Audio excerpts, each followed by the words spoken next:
and then press the start button. You want your face in it? No, just aim on it. Welcome back. We're at the Hemi Chronicles Part 96 today, and for the next couple of weeks, I guess, depending on how much time I got to work on this, we're gonna attack this Jeep. It is in need of some front end repair. It's 121,000 miles, and its front end's never been worked on, and it's never given me any symptoms the whole time I've had it. But now I'm getting a little shake that a road force balance didn't cure. So what we're gonna do is we're gonna change all the front bushings and ball joints, which is a lot simpler than an LX because there's only 2 ball joints to worry about, not counting tie rod ends. We're gonna handle that too. Anyway, let's get to work. Step 1, find yourself a WK Grand Cherokee SRT8. Got one. For this job, you need to start by jacking up the front. Now with the WK1s, I always put the floor jack right here under the front subframe connector. Good strong point, plus you can reach it behind the wheel. Look down in there and see it. When you're jacking it up, you don't even have to bend down to get it. Then once you got it up high enough, your wheel's off the ground at full extension.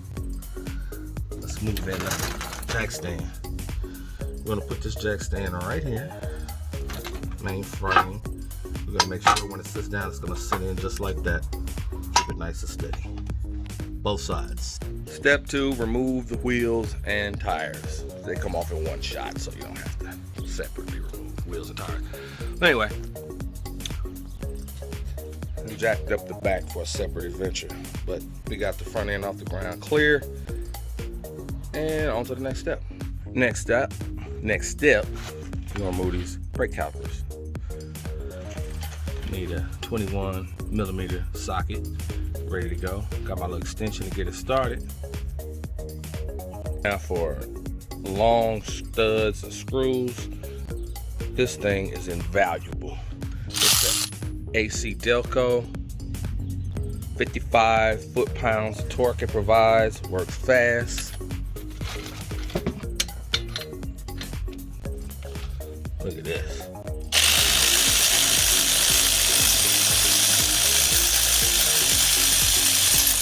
Booyah. All right, next step is to pull off the hubs. Whole hub comes off as a unit. We got 3 screws around the back. You'll have to reach in from behind to access it. I don't know exactly what size they are yet. Looks like 13s. But anyway, get the center nut off. I've already busted it out. You're gonna need a 36 millimeter impact socket to do it nice and easily. Boom. Did all the torque for me. I didn't have to do anything. Didn't have to get a breaker bar, but if you don't have that, you will need a breaker bar and a 1/2 inch drive and a 36 millimeter socket, impact socket to get that off. All right, you got 15 millimeters coming out the back side. Got the first one. About to bust off the second one right now.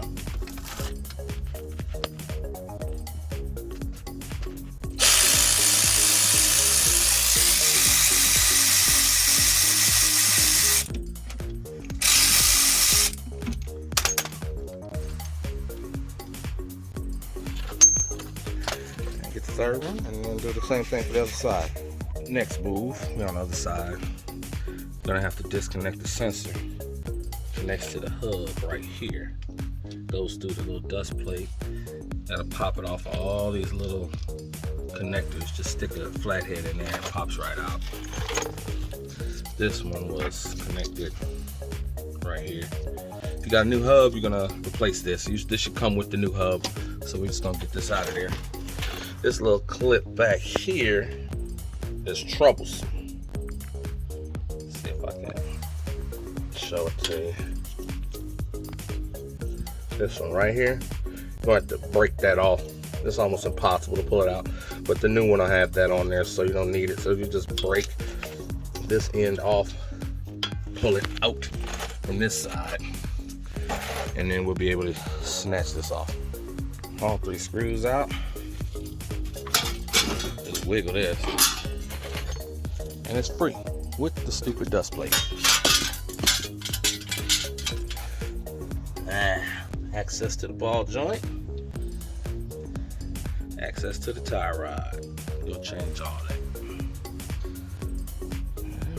Alright, we just pulled off the end links, which connects here with an 18 on front and back, and connects down there. This is where it was, 18 millimeter there. Now we're doing a tie rod ends. Tie rod, you're gonna need a 21 millimeter for the nut underneath, and you're gonna need a 10 millimeter to hold the stud because it will spin. So put the 21 up on the nut for the tie rod end, then put the 10 on the little stud sticking out, the shape like 10 millimeters. Hold this one and loosen that one going this way on this side of the trunk. And it'll also be going to your left on the other side too, because they all both unloosen the same way. Anyway, let's get it. Now, got the nut off, but before we pull the tie rod end out of the socket, what we're gonna do is bust this nut here, get this loose, pull it back. Might take a little impact. Let me go ahead and do that. But anyway, you're gonna loosen this one here, screw it back as far as it can. Then we're gonna make a mark on the end of the tie rod and the threads there, so we know how far to screw on the new one when we get it and put it on. We're gonna rotate it up to the exact point that this one was, and that's gonna keep your alignment pretty much the same when we're done. Still gonna want to go get a real alignment, but this will keep you real close to original. I've done it many times and it works pretty well. But this will get you okay. You could drive to the alignment shop without wobbling or dragging your tires all over the place. All right, see, got it undone. Now what I'm gonna do is take a real good picture of how many threads are showing between the adjuster nut, which is all the way back, finger tight as far as you can tighten it back. Leave it there. Take a picture, real close picture, count the threads, and you'll know exactly how far to screw this back on. So you'll have almost exact same alignment. Now, when it comes to the upper A-arm, you got an 18 millimeter nut here. It was on the other way, but what you do is you bust that off, screw it back on to where you got a little flat edge down there. And that will help us. You can either, there's two ways to do this. You can either use a ball joint remover, which is the probably the best way to do it. But if you don't have it, this ball joint is not in that hard. So while we put the screw on that way, just for this thing.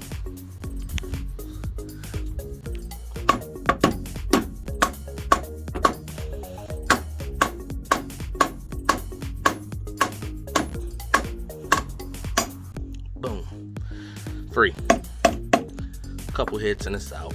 We're not going to use that screw anymore. We're not going to use that stud because we got a new ball joint and everything, so don't worry about damaging it. Now, we are going to also, here today, remove the lower A-arm for replacement, which is that whole Y-shaped deal under there that houses the ball joint, the lower ball joint. Now, what you're going to need for that, don't really have to worry about this end because it's got the locking washer on there, keep it from spinning. But this end is a 15/16 nut. Best to put it on a 1/2-inch drive with an extension, unless you got a bar that you can, breaker bar you can use. But this will be the way to go for now. All right, now we're ready to take off the lower control arm, the big Y-shaped thing down there. I already got that one off on that side. What we need, 21 millimeter right there. Bust that out. The nut on the other end holds its place with the little lock washer there. So all you gotta do is bust that out. And then for this side of the lower control arm, you got a bracket that goes over the top. So you need to come from the bottom with two 18 millimeters This also has the self-locking washer up top to keep the nut from spinning. So just tack it from down there. Grab those two nuts. I suggest doing this side first, then go for the big one in the middle. That's what I did over there, so I'm gonna do the same thing over here. All right, everything's off. We are officially halfway. New uppers are in, ready to go. Old lowers are off, end links off. Gonna be putting in new B-Woody end links, front and rear. So I got the rear off the ground. So for now, I'm still waiting. The lowers are not in yet. So we're gonna take a break. We'll be back after these messages.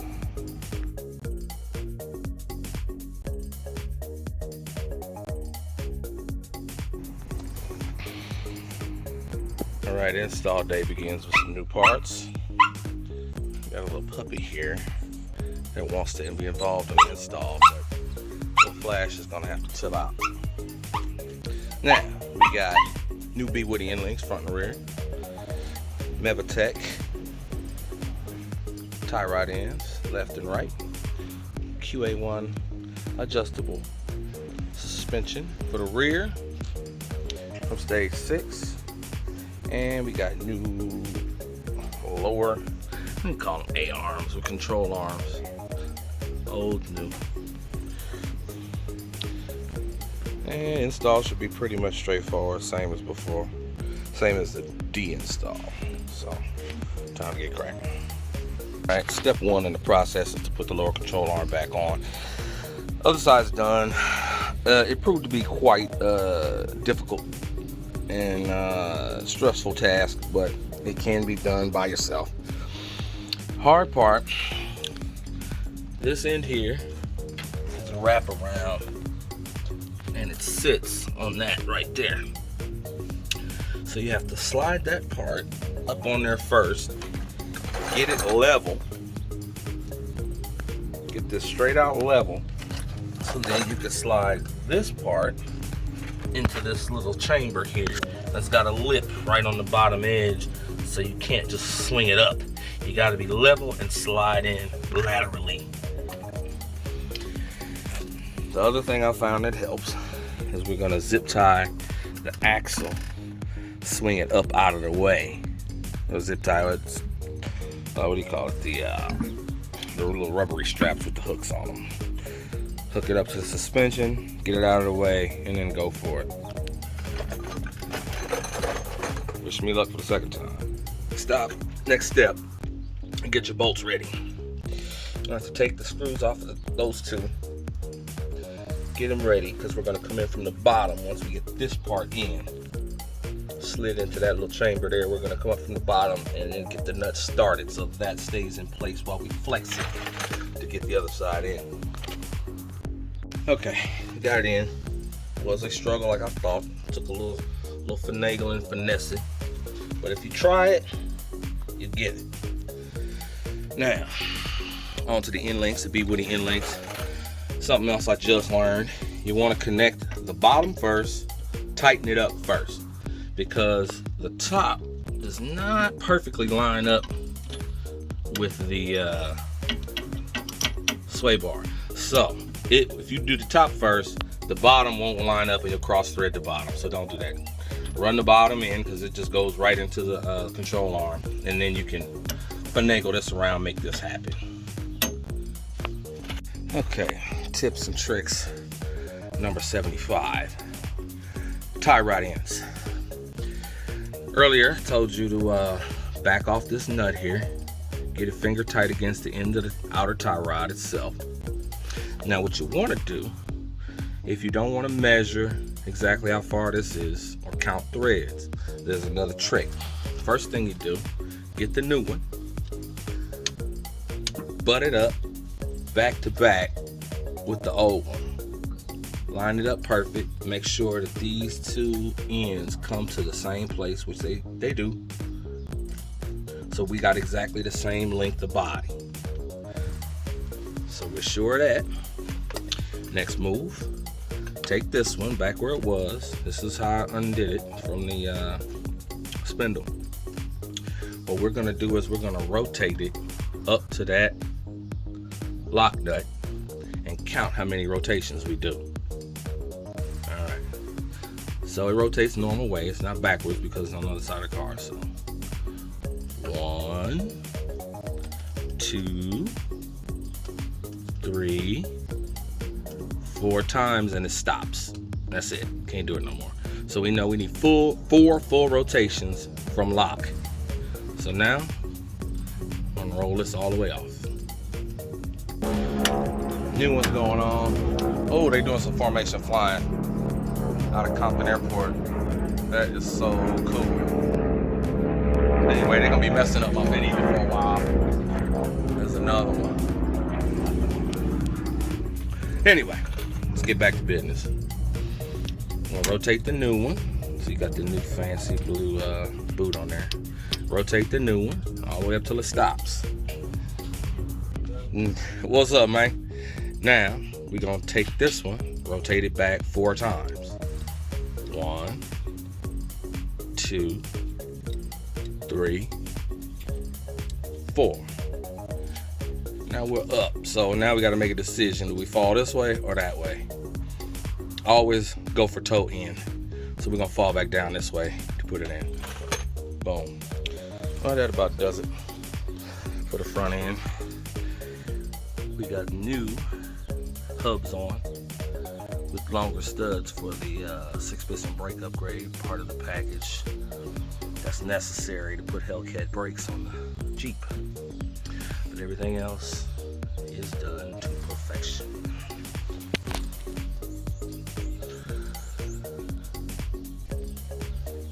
Big Woody's looking sharp. Mevitech, those nice blue studs. I like that kind of Captain America thing going on in here.